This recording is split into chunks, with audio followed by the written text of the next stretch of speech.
સુરતમાં Shivshakti ભીમશક્તિ minority foundation દ્વારા ગુજરાત રાજ્યમાં વર્ષોથી વસતા પરપ્રાંતીય એસસી એસટી ઓબીસી સમાજના વિદ્યાર્થીઓને જાતિ પ્રમાણપત્ર શિક્ષણ અને સરકારી નોકરીમાં ભારતીય બંધારણે બક્ષેલા અનામતના મૌલિક અધિકારો મેળવવા માટે કલેક્ટરને આવેદનપત્ર પાઠવવામાં આવ્યું હતું। છત્રપતિ શાહુ મહારાજની જન્મજયંતિના દિવસે સુરત શહેર અને જિલ્લા સહિત સમગ્ર ગુજરાતમાં વર્ષોથી વસતા સમસ્ત મહારાષ્ટ્રીયન સમાજ જે રોજીરોટીની તલાશથી ગુજરાત રાજ્યમાં પોતાની કર્મભૂમિ બનાવીને સ્થાયી થઈ ગયેલ છે। એસસી એસટી ઓબીસી અને માઇનોરિટી સમાજ છેલ્લા 40 થી 45 વર્ષોથી સુરત ખાતે કુટુંબ પરિવાર સાથે રહે છે અને મજૂરી નોકરી ધંધો વેપાર કરી પોતાના પરિવારનું ગુજરાન ચલાવે છે। ત્યારે ગુજરાત રાજ્યને પણ પોતાની કર્મભૂમિ અને જન્મભૂમિ બનાવી છે અને મહારાષ્ટ્રીયન સમાજના આગેવાનો જિલ્લા પંચાયત તાલુકા પંચાયત મહાનગરપાલિકાના પદાધિકારી ગુજરાત વિધાનસભાના ધારાસભ્ય લોકસભા સાંસદ અને કેન્દ્રીય મંત્રી પદે પણ કાર્યરત છે।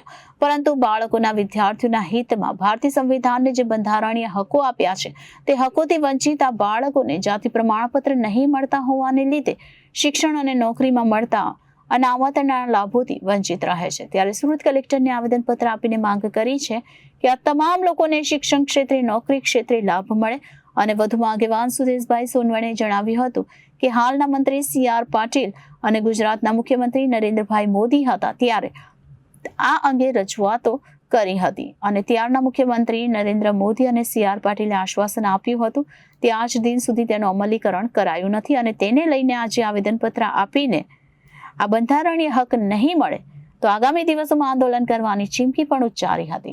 એક સ્ટેન્ડિંગ કમિટી મેમ્બર સુરત મહાનગરપાલિકા શિવશક્તિ ભીમશક્તિ માઇનોરિટી ફાઉન્ડેશન અગ્રણી સુરત આજે છત્રપતિ શાહુ મહારાજના જન્મજયંતિના પાવન પર્વ પર જે આરક્ષણના જનક છે એમના સન્માનમાં આજે અમે અહીંયા આવ્યા છે કલેક્ટર સાહેબ પાસે કે ગુજરાત રાજ્યમાં રહેનાર એસસી એસટી અને ઓબીસી માઇનોરિટી સમાજના લોકોને અનામતના લાભ જે ભારતીય સંવિધાને બક્ષેલા છે તે લાભો ગુજરાત સરકાર અમને આપતી નથી। અમને પરપ્રાંતીય તરીકે ગણવામાં આવે છે।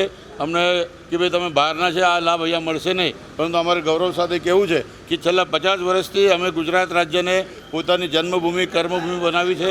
અમારા બાળકો અહીંયાથી નાના મોટા થયા છે। 4થી 5મી પેઢી અમારે અહીંયા છે। ત્યારે આજે અમારા મહારાષ્ટ્રીયન સમાજના જે આગેવાનો છે એ ગ્રામ પંચાયત સદસ્ય ગ્રામ પંચાયતના સરપંચથી લઈને તાલુકા પંચાયત જિલ્લા પરિષદ નગરપાલિકા મહાનગરપાલિકા ગુજરાતની વિધાનસભા અને પાર્લામેન્ટમાં અમારા મેમ્બર ઓફ પાર્લામેન્ટ છે અને મંત્રીપદ સુધી અમારા મહારાષ્ટ્રીયન સમાજ આગળ પહોંચ્યું છે। ત્યારે અમે કેવી રીતે પરપ્રાંતીય હોઈ શકીએ? માટે અમારા જે મૌલિક અધિકારો છે જે ભારતીય સંવિધાનમાં ડૉક્ટર આંબેડકર જે અમે બક્ષેલા છે એ તમામ અધિકારો અનામતના શિક્ષામાં નોકરીમાં એ અને જાતિ પ્રમાણપત્ર અમને મળે એ માગણી જો રાજ્ય અને કેન્દ્ર સરકાર આવતી 15મી ઓગસ્ટ સુધી સ્વીકારશે નહીં તો અમે ટૂંક સમયમાં અહીંયા કલેક્ટર કચેરી ખાતે અનશનથી કાર્યક્રમની અને આંદોલનની શરૂઆત કરીશું અને એના જે કંઈ પરિણામ આવશે એ તમામ જવાબદારી રાજ્ય અને કેન્દ્ર સરકારની રહેશે।